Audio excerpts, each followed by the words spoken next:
হাসিনা যদি 16 ডিসেম্বরে আসে আমরা জনগণের এয়ারপোর্টে যাইয়া আরে ফুল দিয়ে বরণ করিয়া তারপরে বাংলাদেশ আন যদি আমি খবর পাই যাতে শাকের মেয়ে যে হে মনে করেন বাঘের বাচ্চাই বাংলাদেশ আসতে হইব আসলে দেশ শান্তি থাকবো।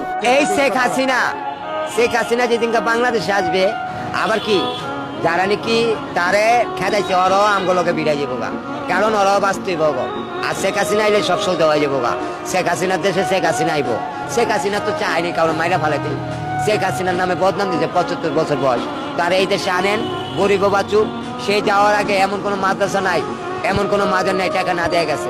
আমরা মনে করছিলাম আমাদের বিএনপি এলে দেশটা ভালো হইবে, এই কারণে আমরা বিএনপি সবাই ভোট দিচ্ছি। কিন্তু এখন তো দেখতেছি আমরা ভুল করে ফেলাছি, অন্যায় হয়ে গেছে, তো মাপ নেই। কারণ সামনে বার তো আবার মানুষ পরিকল্পনা যে হাসিনাই আসবো, তা আমিও মনে করছি আইলে ভালো হইবে। শেখ হাসিনা যদি দেশে ফিরে তাহলে আপনারা কিভাবে গ্রহণ করবেন তাকে? তো আমরা অন্যায় করছি, ক্ষমা চেয়ে নেবো, আপনি থাকেন।